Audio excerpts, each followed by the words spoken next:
ኤምኤን 24/7ን እየመራን ራቢያ ሰይድና ንጉሱ በቃሉ በምልክት ቋንቋው ደግሞ ፍቅር ተከበደ አብረናችሁን ዘልቃለን። አብራችሁን ሆኑ የአክብሮት ግብዣችን ነው። አጫጭር ጉዳዮቻችንን እናስከትል። ጠቅላይ ሚኒስትር ዶክተር አብይ አህመድ ከሶማሊያ ፌዴራል ሪፐብሊክ ፕሬዝዳንት ጋር ተወያዩ።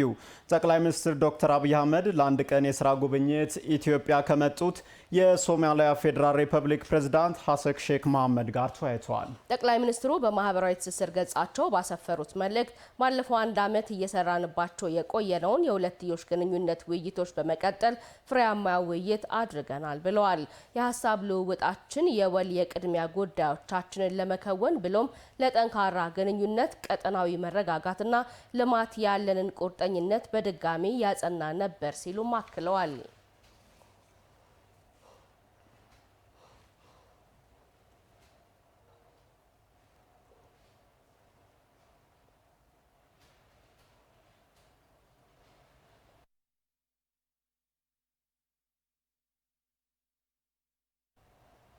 በዝርዝር ወደምንመለከታቸው ሌሎች ጉዳዮቻችን አለፍን።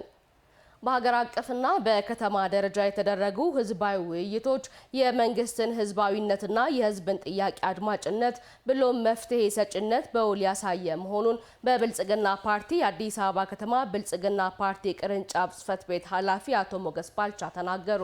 መንግስት በህዝባዊ ውይይቶች ላይ የተነሱ የመልካም አስተዳደር ውስንነቶችን ለመቅረፍ ዛሬም እንደ ትናንቱ ይተጋል ያሉት አቶ ሞገስ ህዝብና መንግስትን የሚያቀራርቡ መሰል መድረኮች በቀጣይም ተጠናክረው ይቀጥላሉ ብለዋል። ዝርዝሩን ከተመስገን ይመር እንከታተል። ህዝብ ጠየቀ፣ መንግስትም የህዝብን ጥያቄ በማድመጥ ምላሽን ሰጠ። በመካከላቸውም በመነጋገርና በተግባቦት ለሀገር ሁለንተናዊ እድገት የመስራት ውጤት እውን ሆነ። ይህ ከሰሞኑ መንግስት ከህዝቡ ጋር ያደረጋቸው ህዝባዊ ውይይቶች መገለጫ ነው። በአዲስ አበባ ከተማ ደረጃም ከክፍለ ከተማ እስከ ብሎክ አደረጃጀት የፌዴራልና የከተማ አስተዳደሩ ከፍተኛ አመራሮች በተገኙበት ህዝባዊ ውይይቶች ተደርገዋል። ከኤምኤን ጋር ቆይታን ያደረጉት በብልጽግና ፓርቲ የአዲስ አበባ ከተማ ቅርንጫፍ ጽህፈት ቤት ኃላፊ አቶ ሞገስ ባልቻ መድረኩ የመንግስት ህዝባዊነት እና የህዝብን ጥያቄ አድማጭነት ብሎም መፍትሄ አመላካችነት በውል ያሳየ ነው ብለዋል። ህዝቡን ያደምጥንበት ነው። ህዝቡስ ከፍተኛ የሆነ የሐሳብ ብስለት፣ የሚዛናዊ ነገሮችን የማንሳት የተሰሩ ስራዎችን ቆጥሮ አንድ በአንድ የመግለጽ የማስረዳት የተሰራውን ስራ ደግሞ ባለቤት የመሆን ደስተኛ የመሆን ተጠቃሚ የመሆን ያንን የማረጋገጥ ባለቤት የመሆኑን ጉዳዮችን ተመልክተናል። በህዝባዊ መድረኮቹ በመዲናው የተሰሩ ስራዎች በሀገር ደረጃም በተያዙ ግቦች ዙሪያ ግንዛቤና የጋራ መግባባት የተፈጠረበት ነው ያሉት አቶ ሞገስ በተግባቦት ለሀገራዊ ስኬት ለመትጋት የሚያስችልም ነው ብለዋል። ህዝቡ አንደኛ ትረስት መፍጠር ችሏል። ከተማ አስተዳደሩ ላይ፣ መንግስት ላይ፣ ገዢው ፓርቲ ላይ ትረስት ፈጥሯል። እኔ ማነሳው እንደ ህዝብ የምናነሳው ጥያቄ ይደመጣል፣ መልስ ያገኛል። ለቀጣይ ጊዜም እንደዛ ጉዳዮችን ብናነሳ መልስ ልናገኝ እንችላለን የሚል ከፍተኛ መተማመን ፈጥሯል። እምነትም አሳድሯል። የጎደለውንም ደግሞ በምክንያት ስላቀረብን አንስቷል። ከኛ እይታ የራቀውን ዋናው ተገልጋዩ ህዝቡ ስለሆነ ጥቅሙንም ያጣጥመው ፍላጎትንም የሚናገረው ህዝቡ ስለሆነ ከሱ ተነስቶ ደግሞ ይጎላል ያለውን ደግሞ አይ እነዚህም ብለናል እዚህ ጋር በዚህ መንገድ ይቀራቸዋል ያለውን ደግሞ አንስቷል። ይሄ በመሆኑ በህዝቡና በአስተዳደሩ በህዝቡና በመንግስት በህዝቡና በገዢው ፓርቲ ጥሩ ተግባቦት የፈጠረ የሄደበት ሁኔታ አለ። የአዲስ አበባ ከተማ ሁለንተናዊ ለውጥ በህዝብ ትብብርና በመንግስት ትጋቱን የሆነ ነው ያሉም ሲሆን አሁን ላይ የሚታዩ ልማቶች ህዝብ ከመንግስት ጎን እንዲሰለፍ ያደረጉ ልማቶቹ ይሰፉ ዘንድም ፍላጎትን የፈጠረ ነው ብለዋል። ከዚህ ቤት ወቀሳ ነው ይደርስ የነበረው። እንዴት ትንሽዬ ተንጋዶ የነበረ በትንሽዬ መቃን ቆሞ የነበሩ እንትኖች ታሪክ ነው ቅርስ ነው እንዳይነካ ብሎ ያችን ድህነቱንም አስጠብቆ የነበሩ አካባቢዎች ያንን ለመቀየር ፈታኝ ነው የነበሩት። እነሱን ሂደቶች ተሻግረን ሰርተን እንደምንቀይር የተለወጡ ነገሮችን በማየት መልካም ነገሮችን በማየት አሁን አካባቢዎች ላይ ከፍተኛ ፍላጎት ፈጥሯል። ስለዚህ ያንን አሁን ከተማ ውስጥ እየተፈጠረ ባለው መደጋገፍና አብሮ የመስራት ሁኔታ ጠንክረን መሄድ ከቻል በአጭር ጊዜ አዲስ አበባችን ወደ አሰብና ወደ አለምነው ትልቅ ራዕይ መድረስ የምትችል ይመስለኛል። ህዝቡም ያረጋገጠው ይሄንን ነው በመድረኩ ማለት ይችላል። መንግስት በህዝባዊ ውይይቶች የተነሱ የመልካም አስተዳደር ውስንነቶችን ለመቅረፍ ዛሬም እንደ ትላንቱ ይተጋል ያሉት አቶ ሞገስ ህዝብና መንግስትን የሚያቀራርቡ መሰል መድረኮች በቀጣይም ተጠናክረው ይቀጥላሉ ብለዋል። ከህዝቡ ጋር የምናደርጋቸው መድረኮች በቀጣይነትም ተጠናክሮ የሚቀጥሉ ናቸው። ምንም ጥርጥር የለውም።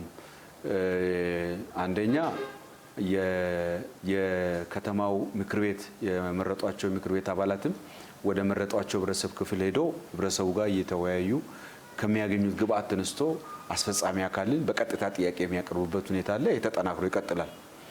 እኛም እንደ አስፈጻሚ አካል ህዝቡ ጋር ምን አለ፣ ህዝቡም እንዴት ያየዋል ሳንቆይ ረጅም ጊዜ ሳንወስድ፣ ምክንያቱም አሁን በመናረጋቸው ከፍተኛ የሆነ የልማት እንቅስቃሴና ፍጥነት ሁኔታ ፈጣን ነው። እንቅስቃሴያችን ፈጣን ነው። ለውጡ ፈጣን ነው። በዚህ ሂደት ውስጥ በየወቅቱ ህዝቡን ማሳተፍ መቻል በጣም ኢምፖርታንት ነው ማለት ነው። ምክክርን መርህ አድርጎ የጋራ ግብና ራዕይ ነድፎ በሁለንተናዊ መልኩ ገናና ሀገርን እውን ማድረግ የመንግስት የቀጣይ ትኩረት አቅጣጫ እንደሚሆንም ተገልጿል።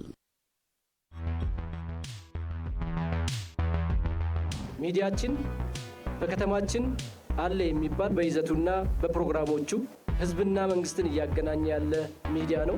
አዲስ ሚዲያ ኔትወርክ ለአዲስ ነገር በመትጋቱ በጣም ከልብ አመሰግናለሁ። ዛሬ ትልቅ ብስራትን ነው እንግዲህ የምናበስረው። ላለፉት 20 ዓመታት አፈኘ ይዤው የነበርኩት ድርሰት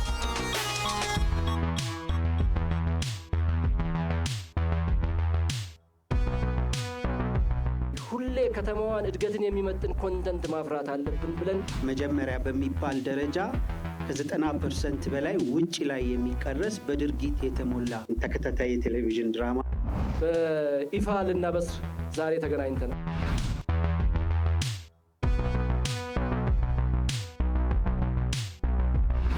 ፊልሙ በአንጋፋ እና ታዋቂ ተዋናዮች የሚታጀብ ሲሆን ይህንን ሾው የተለየ የሚያደርገው ተዋናዮቹን በህዝብ ፊት ነው የምንመርጣቸው።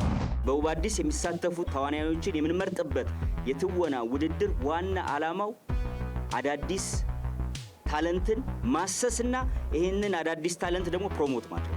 እናሰለጥናለን፣ እናስተምራለን፣ እናወዳደራለን፣ ለአሸናፊዎቹ እንሸልማለን። ከዛ በኋላ ፊልሙ ላይ ካስት ይደረጋል።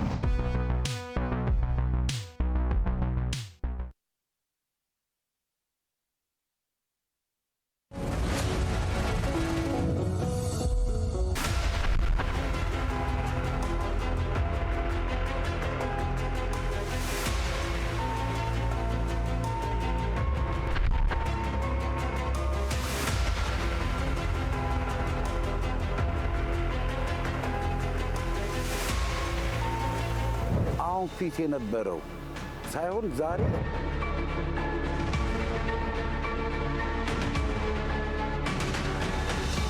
አራዳ እንግዲህ አራዳማ አራዳ ሆነች። አራዳ ነው።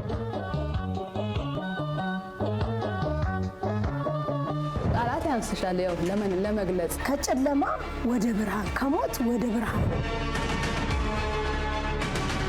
ትልቁ የኛ ማሳያ አድዋ ነው። መንገዱማ ታምር ነው። አራዳ ሁሉ ነገር ናት። አራዳ የዚህ ለውጥ የመጀመሪያው ተጠቃሚ ክፍለ ከተማ ነው።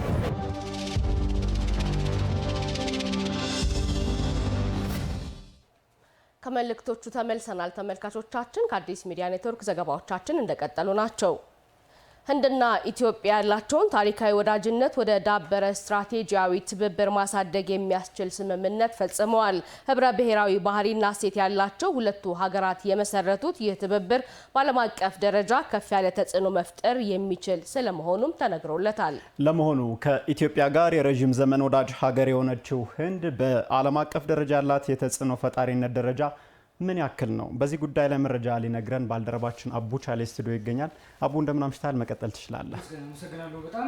እናንተ በዜና መግቢያም እንዳነሳችሁት ቀደም ሲል በተጠናከሩ መረጃዎቻችን እንግዳችን በመጀመሪያ 27 ላይ ገብቶ ሰፋ ማብራሪያ ሰጥተዋል። እንግዲህ ህንዱ ጠቅላይ ሚኒስትር ናሬንድራ ሞዲ ሰሞኑ የአዲስ አበባ ከተማችን እንግዳ ነበሩ። በእርግጥም ደግሞ ትልቅ እንግዳ ናቸው። በዓለም አቀፍ ደረጃ እስከ 1.4 ቢሊዮን የዓለም ህዝብ ቀዳሚ የሆነ ህዝብን የሚመሩ ታላቅ መሪ ናቸው።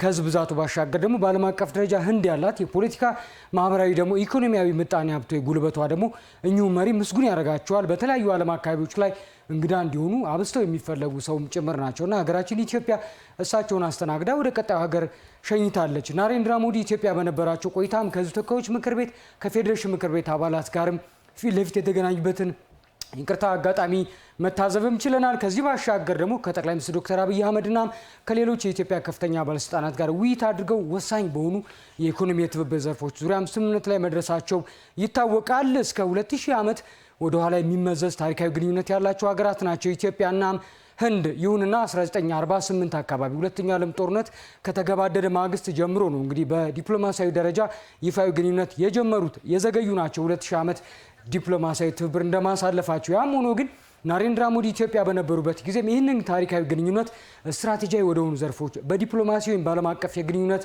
ዘርፎች ላይ ዲፕሎማሲያዊ ግንኙነት ወይም ስትራቴጂያዊ ግንኙነት ከፍተኛው የትብብር ደረጃ ነው። ለመሆኑ ህንድ በዚህ ደረጃ ከኢትዮጵያ የምትመሰርተው ስትራቴጂያዊ ግንኙነት የኢትዮጵያና የህንድ ግንኙነት ወደ ምን ይመልሰዋል የሚሉ ጉዳዮችን ለመቃኘት የህንድን ጉዳዮች መቃኘት እንችላለን። ከዛ በፊት ግን አቡ እንግዳችን ይኖረናል።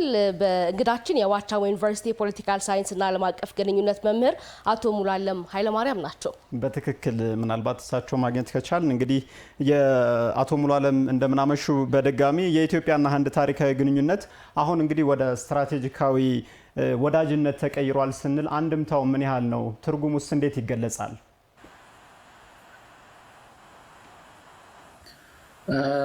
ይሰማችኋል? የተሰማችሁ ከሆነ ይሰማናል። መቀጠል ይችላሉ። የኢትዮጵያና የህንድ ግንኙነት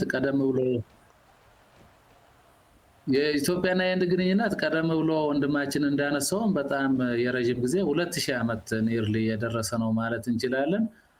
ስትራቴጂክ ግንኙነት ማለት ግን ምን ማለት ነው የሚለውን ለማየት ያክል ያው ቀደም ብሎ እንዳነሳው ወንድሜም በ2000 ዓመት ታሪክ ውስጥ የኢትዮጵያና የህንድ ግንኙነት መልካም የሚባል ስሙዝ የሚባል ግንኙነት ነበረን። ገና ከአክሱማይት ወይ ደግሞ ከአክሱም ዘመነ መንግስት ጀምሮ የነበረ ግንኙነት ነው ማለት እንችላለን እና በሰዓቱ በተለይ ወርቅ፣ ጨርቃ ጨርቆችና የተለያዩ ቅመማ ቅመሞችን ትራንዛክት እናረግ እንደነበረ የሚያሳዩ መረጃዎች አሉ ማለት ይቻላል። ይህ አልፎ ያው ህንድ ለረጅም ጊዜ በእንግሊዝ ቅኝ ግዛት ውስጥ ስለነበረች ግንኙነታችን መልሶ ጠንካራ ግንኙነት መመስረት የጀመርነው ከ19 ኦፊሻል የሆነ ወይ ደግሞ ይፋዊ ግንኙነት መመስረት የጀመርነው በዘመናዊ ታሪክ ውስጥ 1948 ነው ማለት እንችላለን። ከ1948 በኋላ 1952 ላይ ሁለቱ ሀገራት በየዋና ከተሞቻቸው ኤምባሲ ከፍተው ነበረ። በኋላ በቅኝ ግዛት ዘመንም ነን አላይመንት የሚባለውን በተለይ በቀዝቃዛው ጦርነት ጊዜ የነበረውን ከኢስቱም ከዌስቱም ብሎክ ውጪ ነን እኛ ነን አላይድ ነን የሚለውን ነገር ለማሳየት ሞክሯል። ያን አይዲዮሎጂካል ብሎኩን ከሱ ውጪ ነን የሚለውን ለማሳየት ማለት ነው። አሁን ባለው ደረጃ ግን ከተመለከትሽው ወደ ስትራቴጂክ ግንኙነት ወደ ስትራቴጂክ ፓርትነርሺፕ አልፈናል ማለት በዋናነት ያው ሁለቱ ሀገራት የረጅም ጊዜ ግንኙነት እንዳላቸው ሀገራት አንደኛ ሎንግ ተርም ኮሚትመንቱን የሚያሳይ ነው። በቀጣይነትም ጠንካራ ግንኙነት መመስረት እንቀጥላለን የሚለውን ለማሳየት ነው። እንደምታውቂው በንግድ በኢንቨስትመንት እና በመሳሰሉ ጉዳዮች ላይ ጠንካራ ግንኙነት አለን። የንግዱን እንኳን ብናነሳ ወደ 1.8 ቢሊዮን የአሜሪካ ዶላር በየአመቱ ትራንዛክት እናደርጋ አሁን ያለው መረጃ ይህንን ነው የሚያሳየው። በኢንቨስትመንትም ኢትዮጵያ ውስጥ ኢንቨስት ካደረጉ ሀገራት አንጻር ከተመለከሽው አንደኛ ደረጃ ደርሰዋል ማለት ይቻላል። የደቡብ ትብብር የሚባለውም አለ።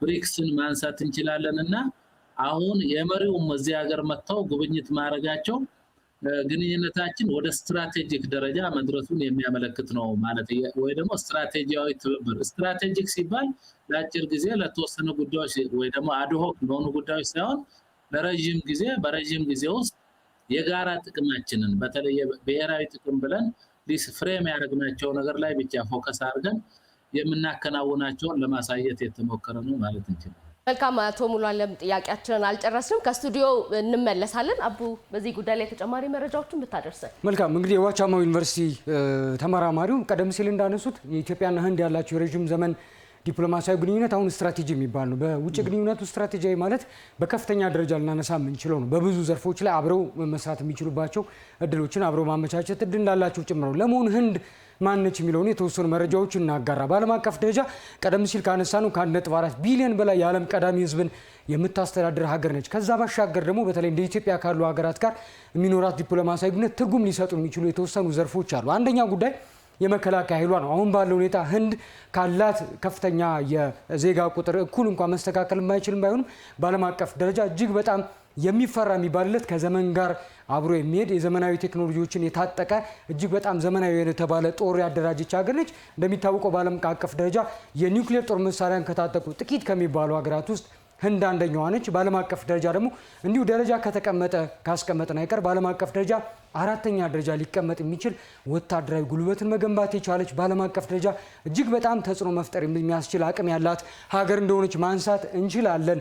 ህንድን በተፈጥሮ ከፍተኛ የሆነ የሰው ኃይል ብዛት አላት። ይህንን ደግሞ ታሳቢ ያደረገ ጦር ኃይልን ያደራጀች ጭምር ነች። የጦር ኃይሏ ደግሞ በባህር ኃይል፣ በአየር ኃይልና በምድር ኃይልም ጭምር እኩል የተደራጀ እንደሆነ ማንሳት እንችላለን። ከዛ ውጪ ህንድ በዓለም አቀፍ ደረጃ ሊያስጠቅሳት የሚችሉ ጉዳዮች ሀገር በቀል ምርትን ይበልጥ በማስተዋወቅና ምርቶቿን በመጠቀም ነው። በዓለም አቀፍ ደረጃ እጅግ በጣም በሀገራት ደረጃ ልውውጥ የሚደረግባቸው የቴክኖሎጂ ምርቶች አሉ። እነዛን ሀገር ውስጥ የማምረት ጥረቷ ህንድ እጅግ በጣም የሚመሰገነው። ጥቂት ምርቶችን ማስታወስ እንችላለን። ንጉሱ ማሂንድራ የሚባል መኪና በትንሹ ማንሳት እንችላለን። ከተሽከርካሪ እስከ ትልልቅ ተፈላጊ ቴክኖሎጂ ምርቶች በአርቲፊሻል ኢንተለጀንስ ማንሳት እንችላለን። በሰው ሰራሽ አስተውሎት፣ በቴክኖሎጂ፣ በህዋ ምርምር አሁን ባለው ሁኔታ ከነ አሜሪካን ከነ ቻይናና ከነ ራሽያ እኩል መገዳደር የሚችል የቴክኖሎጂ አቅም መስራት የቻለች ዘመን የሚፈልጋቸው ልክ እንደ ሰው ሰራሽ አስተውሎት ያሉ የመሳሰሉ ጉዳዮችን ማንሳት እንችላለን። ከውጭ የሚገቡ ምርቶች እንደ አስትራ ሚሳይሎች ማንሳት እንችላለን። አስትራ በዓለም አቀፍ ደረጃ እጅግ በጣም ውድና ተፈላጊ የሚባል የሚሳይል አይነት ነው። የረጅም ርቀት ተሽከርካሪ ተምዘግዛጊና መካከለኛ ርቀትም ጭምር የሚያመርት ነው። ሌሎች የተዋጊ አውሮፕላኖች፣ ታንኮችም ጭምር በዓለም አቀፍ ደረጃ ከሌሎች ሀገራት ልክ እንደ እስራኤል እንደ ራሽያ ብለን ማንሳት እንደምንችለው ሁላ ህንድ በራሱ አቅም ማምረት የምንችላቸው የጦር መሳሪያ ምርቶቿም እጅግ በጣም ከፍተኞች ናቸው። ቀደም ሲል ያነሳ ነው ሰው አልባ አውሮፕላኖችም ሌሎችንም ማንሳት እንችላለን። በሰው ኃይል ረገድ 1.4 ቢሊዮን አለ እንጂ ከግማሽ በላይ የሚሆነው እጅግ በጣም የተማረ እውቀት ገብ የሆነ ዜጋ ያላት ሀገር ነች ህንድ። መልካም፣ ወደ እንግዳችን ደግሞ እንመለስ። የኢትዮጵያ አሁናዊ ዓለም አቀፍ የዲፕሎማሲያዊ መድረክ ተሳትፎ እንዴት ይገለጻል? ጥሩ ነው። ቤዚካሊ እኔ አሁን በእኔ ግምገማ በጠቅላይ ሚኒስትር አብይ አህመድ ወደ ስልጣን ከመጡ በኋላ ተርኒንግ ፖይንት ብዬ የማስበው የፕሪቶሪያው ስምምነት ነው ብዬ አስባለሁ። ከዛ በፊት ያው በጦርነትም በተለያየ ምክንያት የኢትዮጵያ ዲፕሎማሲያዊ እንቅስቃሴ ዲፕሬሽን ውስጥ ገብቶ ነበረ ብለን ልንወስድ እንችላለን። ከፕሪቶሪያ ስምምነት በኋላ ግን የኢትዮጵያ የዲፕሎማሲ እንቅስቃሴ ወደ ላቀ ደረጃ እየደረሰ መሄዱን የሚያመለክቱ በርካታ ምልክቶች ማንሳት እንችላለን። ባይላተራሊም ወይ በሁለትዮሽ በምንለው እንደምታውቂው የትልልቆቹ ሀገራት መሪዎች ወደ ኢትዮጵያ መጥተዋል፣ ጉብኝትም አድርገዋል። የአሁኑ የህንድ ጠቅላይ ሚኒስትርን በዚህ ረገድ ማንሳት እንችላለን። የማሌዥያ የሌሎች ሀገራትም የትልልቆች ሀገራት መሪዎች ወደ ኢትዮጵያ እየመጡ ነው። እኛም ወደ እነሱ ሀገራት እየሄድን ነው። መመላለስ ብቻ ሳይሆን ሃይ ሌቨል ሚቲንግ ብቻ ሳይሆን እንደምታውቂው ከዓለም አቀፍ ተቋማትም ጋር የምናገኘውን የእርዳታ ብድር፣ የልማት ድጋፍ መጠን በከፍተኛ ደረጃ አሳድገናል። ከጦርነቱ በፊት ለምሳሌ አይኤምኤፍ፣ ወርልድ ባንክ ምን ያህል ገንዘብ ከፕሪቶሪያ ስምምነት በፊት ማለት ነው ምን ያህል ገንዘብ ይሰጡን ነበር የሚለውን ብትመለከች ምንም ልንል እንችላለን እና ከፕሪቶሪያ ስምምነት በኋላ የማክሮ ኢኮኖሚ ማሻሻያውን ወደ ተሟላ ደረጃ ካሳደግን በኋላ በቢሊዮን የሚቆጠሩ ገንዘቦችን ማግኘት ችለናል ማለት ነው። ስለዚህ ባይላተራሊ ከተቋማትም ጋር ከሀገራትም ጋር ያለን ግንኙነት እያደገ መጥቷል። ይሄ አንዱ የኢትዮጵያ የዲፕሎማሲ ከፍታ ማሳያ ነው ብለን ልንወስድ እንችላለን። መልታይላተራሊም እንደምታውቂው ወይ ደግሞ በባለብዙ ወገን ዲፕሎማሲ የሚባለው ኢትዮጵያ የብሪክስ አባል የሆነችው በቅርቡ ነው፣ 2 ዓመት ነው። እዚህ አባል ውስጥ ያሉ ሀገራትን ስትመለከት ኢመርጂንግ ወይ ደግሞ እያደጉ የመጡ ሀገራት ናቸው የሚባሉ ናቸው። በዚህ ረገድ ኢትዮጵያ ዝም ብሎ እንደምታውቂው ኢትዮጵያ ጆይን ስታረግ ከ40 በላይ ሀገራት የብሪክስ አባል ለመሆን ጥረት እያደረጉ እንደነበረ እናስታውሳለን። ከዚህ ውስጥ ሁሉ ነው እንግዲህ ኢትዮጵያ ጆይን የማድረግ እድሉን ያገኘችው ማለት ነው። ስለዚህ ዝም ብሎ የመጣ ነገር አይደለም። በጠንካራ ዲፕሎማሲ የሀገራችን ኢኮኖሚም እያደገ መሄዱን የሚያመለክቱ በርካታ ማሳያዎች የዓለም አቀፍ ሪፖርቶችም ጭምር መኖራቸውን የሚያሳይ ነው ብለን ልንወስድ እንችላለን። እሱ ብቻ አይደለም። በዓለም አቀፉ ትልልቆቹ መድረኮች አሁን በቅርቡ የነበረውን የጂ20 ወይ ደቡብ አፍሪካ ውስጥ የተካሄደውን የግሩፕ 20 ሀገራት ስብሰባ ላይ ኢትዮጵያ ኢንቫይት እኛ አባል አይደለንም፣ ግን እንደዚህ አይነት ትልልቅ መድረኮችን የራሳችንን ብሔራዊ ጥቅም ማክሲማይዝ ለማድረግ ተጠቅመንበታል ማለት ይችላል። የዓለም አቀፍ ኮንፈረንሶችንም ማከናወን እየቻልን ነው። እንደምታውቁ የሀገሪቱ ኢሜጅ እያደገ ነው።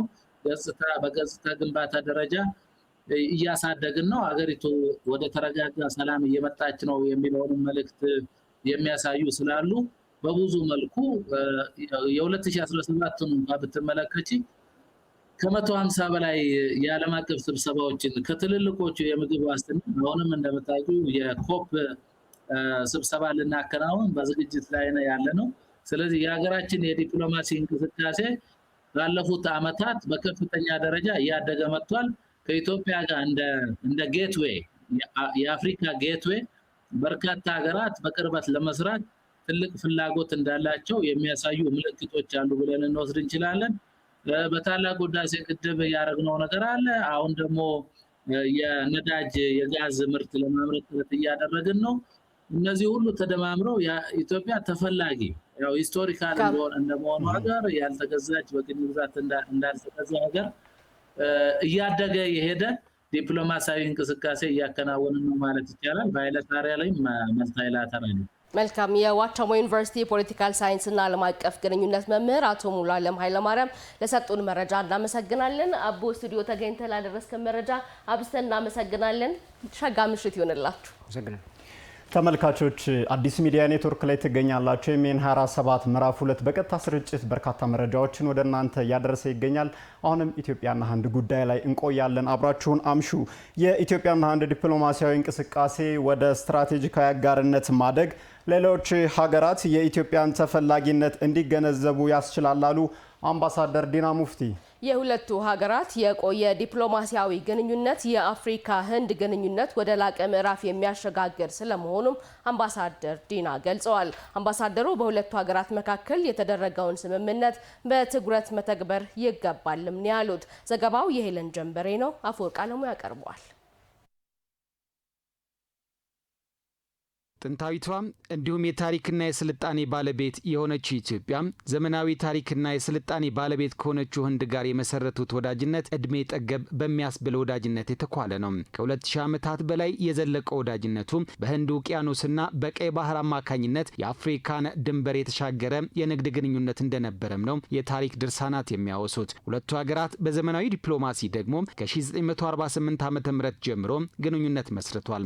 ህንድ ኢትዮጵያን በአፍሪካና በዓለም መካከል ሁለንተናዊ ግንኙነቷን ለማጠናከርና ለመሸጋገር ዘላቂ ቁልፍ አጋር አድርጋም ትመለከታታለች። ይህ የቆየ የሀገራቱ ግንኙነት ከልብ የመነጨ ወዳጅነትን የሚያሳይና አሁንም ወደ ስትራቴጂክ አጋርነት ያደገ ስለመሆኑ ከአዲስ ሚዲያ ኔትወርክ ጋር ቆይታ ያደረጉት አምባሳደር ዲና ሙፍቲ ይገልጻሉ። በህንድና በኢትዮጵያ መካከል እንደሚታወቀው በኢንቨስት መስክ ሰፊ ትብብር ነው በፊት የነበረው። ከ600 በላይ ህንድ ኢንቨስተሮች ናቸው እዚህ ሀገር እየተንቀሳቀሱ ያሉት። ሁለቱ ሀገሮች የብሪክስ አባል ናቸው። በብሪክስ አባልነታቸው ያላቸው ትብብር ሁለቱም ሀገሮች ደግሞ የደቡብ ኮኦፕሬሽን የደቡብ ትብብርን ድምጽ የሚወክሉ ናቸው። ይህን ድምጽ በዓለም አቀፍ ደረጃ በተባበሩት መንግስታት ድርጅት በመሳሰሉት መድረኮች በጋራ በማሰማት ረገድ ለምሳሌ በዕዳ ስረዛና በመሳሰሉት ጭምር ለመደገፍ የሚደረጉት እንቅስቃሴዎች ሲስተዋሉ ሪሊ የሁለቱ ሀገሮች ግንኙነት በጣም ከፍተኛ መሆኑን ወደ ስትራቴጂክ አጋርነት የተቀየረበት ሁኔታ ነው ያለው። የህንድ ጠቅላይ ሚኒስትር ናሬንድራ ሞዲ በኢትዮጵያ ታሪካዊ ጉብኝትን አድርገዋል። ይህም የሁለቱን ሀገራት የቆየ ዲፕሎማሲያዊ ግንኙነት ወደ ላቀ ደረጃ የሚያሸጋግር ስለመሆኑም ነው ያብራሩት። ሁለቱ ሀገሮች መካከል የተፈራረሙት ስምምነቶች ቀደም ሲል የነበሩትን ስምምነቶች አጠቃለው የሁለቱን ሀገሮች ግንኙነት ታሪካዊ ያደርገዋል ማለት ነው።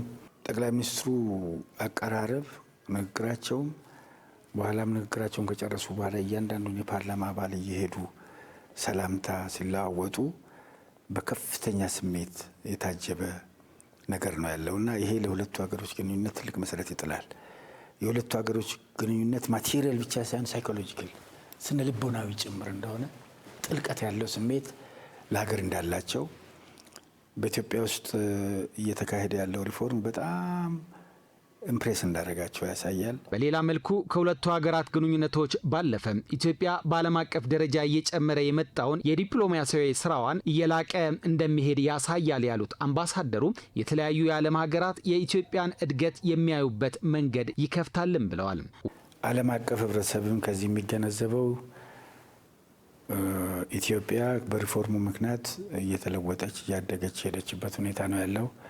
ኢኮኖሚ እድገት አለ፣ ማህበራዊ እድገት አለ፣ በተለያዩ መስኮች መነቃቃቶች አሉ፣ ሪፎርሞች አሉ። የውጭ ግንኙነትን በዛው ደረጃ የማስፋት ነገር ነው ያለውና ሌላውም ዓለም የሁለቱ ነገሮች ግንኙነት በማየት ወደ ኢትዮጵያ የሚመጣበት ከኢትዮጵያ ጋር ያለውን ግንኙነት የሚያጠናክርበት ሁኔታ ነው ያለው። ሁለቱ ሀገራት ያኖሩት ስምምነቶች ፍሬ ያፈሩ ዘንድ በትኩረት መስራት ይገባል ያሉት አምባሳደሩ ይህ መሆኑ ሌሎች ስምምነቶች እንዲመጡ በር ይከፍታልም ባይ ናቸው። በብዙ መስኮች ነው ሁለቱ ሀገሮች ግንኙነት እየተጠናከረ ያለው። በግብርናው መስክ አለ፣ በጤና መስክ አለ፣ በማኑፋክቸሪንግ ኢንዱስትሪ፣ በትምህርት መስክም እንደዚሁ በጣም እየሰፋ የሄደበት ሁኔታ ነው ያለውና በቴክኖሎጂ መስክ በዲጂታል ቴክኖሎጂ ማለት ነው። አሁን የሚፈለገው ነገር የተደረጉትን ስምምነቶች ለመተግበር ሳያሰልሱ መስራት ነው፣ ጠንክሮ መስራት ነው። እነዚህን ስምምነቶች መተግበር ነው። ስምምነቶቹ በመተግበራቸው ሊመጡ የሚችሉ ሌሎች የሚፈለጉ ስምምነቶች ሊኖሩ ስለሚችሉ እነሱን ደግሞ በወቅቱ ተከታትሎ ወደ ስምምነት መግባት ነው። ለኢትዮጵያ ዳር ድንበርና ባህር መከበር የቀድሞ የኢትዮጵያ ሰራዊት አስተዋጽኦ ከፍተኛ ሲሆን የቀድሞ ሰራዊት አባላት ደምና ላባቸውን አፍስሰው አጥንታቸውን ከስክሰው አስገብረውት የቆዩት የኢትዮጵያ ኩራት አሁን በመንግስት ደረጃ የባህር በር ይገባናል ጥያቄ መነሳቱ እጅጉን እንዳስደሰታቸው ገለጹ። የቀድሞ የኢትዮጵያ ሰራዊት አባላት የጓዶቻችን ደም የፈሰሰበትና ዋጋ የከፈልንበት የባህር በር ጉዳይ ዳር እንዲደርስ የበኩላቸውን ድርሻ እንደሚወጡና ከመንግስት ጋር እንደሚቆሙም ገልጸዋል። የሸዋስ ዋላ አነጋግሯቸዋል።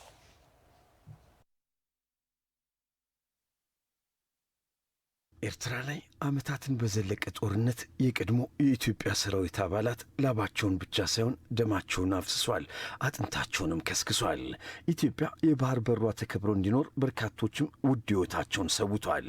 ሕይወታቸውን ይዘው የወጡት ዕድለኞች ኢትዮጵያ በግፍና በጥቂቶች አሻጥር የባህር በር በማጣቷ የ30 ዓመታት ቁጭት ሲያንገበግባቸው መቆየቱን ገልጿል። ጊዜው አሁን ደርሶ ጥያቄው መነሳቱ ግን ደስታቸውን እጥፍ እንዳደረገውና በኤርትራ ምድር የፈሰሰ የጓዶቻቸው ደም በከንቱ እንዳልቀረ ማሳያ ነው ብሏል። ኢትዮጵያን እንግዲህ ከነሙሉ ክብሯ የባህር ወደብ እንዳላት ሀገርም አንድ እንደነበረ ወታደሯ ነኝና ለኔ የተለየ ስሜት ነው ያለው። እንደ ማንኛውም ማህበረሰብ ኦፍ ኮርስ ሀገሬ ወደብ ቢኖራት እደሰታለሁ። ነገር ግን የኔ ከዛ በላይ ነው። ምክንያቱም ያንን ነገር እንዳታጣ ብዙ ወንድሞቼ፣ ብዙ የኢትዮጵያ ወታደሮች ዋጋ ከፍለውበታል። አለቆችም ወድቀውበታል። እነ ጀነራል ተሾመ ተሰማ፣ እነ ኮሎኔል በላይ አስጨናቂ፣ እነ ጀነራል ተመስገን ገመቹ፣ እነ ጀነራል ኃይሉ ከበደ፣ እነ ጀነራል በረታ ጎሞራው፣ እነ ጀነራል ለገሳ በጀ፣ እነዚህ ሁሉ ሀገሬ ወደብ አልባ ስትሆን ከማያትና ከምትከፋፈል ውድቀታችን ወይም ሞታችን ይሻላል ብለው ሽጉጣቸውን እያወጡ መስዋዕት ከፍለውላታል። እኛ እንግዲህ ያኔ በልጅነት ሀገር ብለን ባንዲራ ብለን ኤርትራ ዘምተናል። ያኔ ኢትዮጵያ ካለች እንዳሁኑ ለብቻ ራሷን የቻለች አልነበረችም እና በዛን ጊዜ ምንም አይነት ጥርጥር አልነበረም። በውስጣችን ኢትዮጵያ የምትባል ሀገር ኤርትራን ጨምራ ሁለቱን ወደቦች ይዛ አንድ ላይ የአሁኑን ግዛቷን አንድ ላይ ይዛ የነበረች ሀገር እንደሆነች ለዛችም ደግሞ ሳንሰስት ሕይወታችን ሁሉ ለመስጠት ተሰልፈን ብዙ ውጣ ውረድ፣ ብዙ የደም የላብ የህይወት መስዋዕትነት የከፈልንበት ሁኔታ ነው። እኔ እጅግ በጣም ነው ደስታ የተሰማኝ። ውስጣችን ሲቆዝም ነበረ። ይሄንን በእውነት እስከ ዛሬ ያልተነሳውን ጠቅላይ ሚኒስትራችን በማንሳታቸው እጅግ በጣም ነው ደስታ የተሰማኝ። በእውነት ቁጭቴን እንደተወጣው ነው የምቆጥረው። ይሄንን እንዳንናገር ተለጉመን ነበረ። ትዝ ይለኛል። ይሄንኑ ስንከራከር ወዳው እንደገቡና እንደተነጠቅ ጎንደር ላይ አንድ 50 ልቃት ቀኑ ሙሉ ሲሟገት ውለው ማታ ታንቆ መሞቱን አውቃለሁ። በቀጣይም ጥያቄው ተጠናክሮ መቀጠል እንዳለበትና ዓለም አቀፍ ሕጎችም ኢትዮጵያ እንደሚደግፉ በቅርቡም ኢትዮጵያ የባህር በር ባለቤት እንደምትሆን የቀድሞ የኢትዮጵያ ሰራዊት አባላቶቹ ተናግረዋል። እንግዲህ ያው ዘመኑ 21ኛው ክፍለ ዘመን ነው። ዲፕሎማት መሆን አስፈላጊ ነው። እኔ ግን ወታደር ነኝ። ምነግርህ እንደ ወታደር ነው። ዛሬ ደግሞ ጊዜ ስታገኝ አቅም ስታገኝ ወታደራዊ ጉዳይንም ፖለቲካሊ ጉዳይንም ጫና ፈጥረህ መንጠቅ ደግሞ የዓለም ሂደት ነው። ስለዚህ ምንም ማድረግ አይቻልም። ይህን ማቆም መከልከልም አይቻልም። ያጣንበት መንገድ በዲፕሎማቲክ መንገድ ቢኬድ ፍትህ ያገኛል ብዬ አስባለሁ። ኦኬ የኢትዮጵያ ጥያቄ ከዓለም ጆሮ የራቀ አይደለም። ኦኬ ኢትዮጵያ ማን እንደነበረች ዓለም ያውቃል። ኢትዮጵያ እስከየት ድረስ ታስተዳድር እስከየት ድረስ ገዛ እንደነበረ ያውቃል። ኢቭን አሁን ባለው ሁኔታ ራሱ በቅርብ ጊዜ በተፈጠረው ካርታ ላይ ራሱ ኢትዮጵያ ማን ነበረች፣ ያንን እንዴት አጣች የሚለውን ብዙ የዓለም ሀገራት ጆሮ ውስጥ አለ ብዬ አስባለሁ። ከዛ አንጻር አስፈላጊው ዲፕሎማቲክ መንገድ ተኬዶ በእጅ ልናስገባ ይገባል። ወደዚህ ወደ ድርድሩ መጥተው የሚያስረክቡን ንብረታችን ነው፣ ሀብታችን ነው። የኢትዮጵያ የእንትን ነበረ ራስ ገዝ ነበረች በአሰብ እና ስለዚህ የሚያስረክቡን ከሆነ በዛ በድርድሩ መረካከብ፣ በድርድሩ ይጨርሱ፣ ካልጨረሱ ያው ነው። የከተማ አስተዳደሩ ከምንጊዜውም በላይ የወጣቶችን ተጠቃሚነት ለማረጋገጥ እየሰራ ያለውን ስራ አጠናክሮ ይቀጥላል ሲሉ በብልጽግና ፓርቲ የአዲስ አበባ ቅርንጫፍ ጽህፈት ቤት ምክትል ኃላፊና የፖለቲካ ዘርፍ ኃላፊ ወይዘሮ አለምፀሐይ ሽፈራው ገለጹ። የአዲስ አበባ ከተማ ወጣቶች ፌዴሬሽን የንቅናቄ ኮንፈረንስ አካሂዷል። ሌለን ጀንበሬ ዘገባ የሸዋስ ዋለ። የአዲስ አበባ ከተማ ወጣቶች ፌዴሬሽን በስሩ 14 ተቋማትን አቅፎ በከተማዋ እየተንቀሳቀሰ የሚገኝ ተቋም ነው። በፌዴሬሽኑ ስር የታቀፉ በተቋማትም በከተማዋ ውስጥ የሚተገበሩ ስራዎችን በማከናወንም ግንባር ቀደም ነው። ይህንኑ ተግባር አጠናክሮ ለማስቀጠልም ፌዴሬሽኑ የንቅናቄ ኮንፈረንስ አካሂዷል። በመድረኩ የተገኙት በብልጽግና ፓርቲ የአዲስ አበባ ቅርንጫፍ ጽህፈት ቤት ምክትል ኃላፊና የፖለቲካ ዘርፍ ኃላፊ ወይዘሮ አለምፀሐይ ሽፈራው አዲስ አበባ ከተማ ዓለም አቀፍ ተወዳዳሪነቷን ከፍ በማድረግ የብልጽግና ተምሳሌት ለመሆን እየተጋች ትገኛለች ብሏል። አያይዘውም ከምንጊዜውም በላይ የመደመር መንግስት የወጣቶችን ተጠቃሚነት ለማረጋገጥ በከፍተኛ ሁኔታ እየሰራ እንደሚገኝና ይህንንም አጠናክሮ እንደሚቀጥል ገልጿል። በተለይም ይሄ አደረጃጀት ወጣቶችን የምናበቃበት በኢኮኖሚው፣ በማህበራዊ፣ በፖለቲካውም ጭምር ፊት ሆኖ እንዲመራ የሚደረግበት ትልቅ አደረጃጀት ነው። ከተማ አስተዳደሩ ከየትኛውም ጊዜ በላይ ለወጣቱ ትኩረት ሰጥቶ ትላልቅ ስራዎችን እየሰራ ይገኛል። ይሄንን አሁንም በቀጣይ ያለውን ከወጣቱ ጋር መፈታት ያለባቸውን ጉዳዮች እየተከታተለ እንደሚፈታ ይሄንን አጠናክረን ከሄድን አንድም እዚህ ውስጥ በተደራጀና በተቀናጀ መንገድ የቀሩንን የቤት ስራዎች የምናጠናቅቅበት ነው። ሁለትም በይበልጥና በተሻለ የወጣቶችን ተጠቃሚነት ከፍ አድርገን ሁሉ አቀፍ በሆነ መንገድ የምናረጋግጥበት ነው።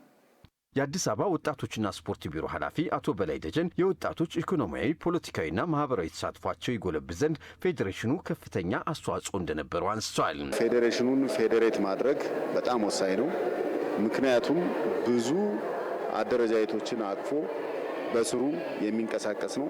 በተለይ የለውጡ መንግስት የመደመር መንግስት ትኩረት ኤሪያው ወጣቶች ላይ ነው፣ ታዳጊዎች ላይ ነው፣ ሀገር ተረካቢ ትውልድ ላይ ነው። ከዚህ አንጻር እንግዲህ በርካታ ስራዎች ከተማችንን እያለማና ያለ ነው።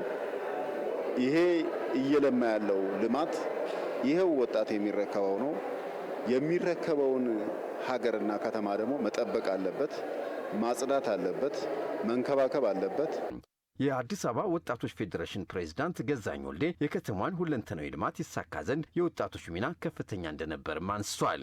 ወጣቶች በአካባቢያቸው የማህበረሰባቸውን አገልግሎት ወጣቶችን በማሳተፍ ማህበረሰቡን የማጠናከር ስራ ተሰርቷል።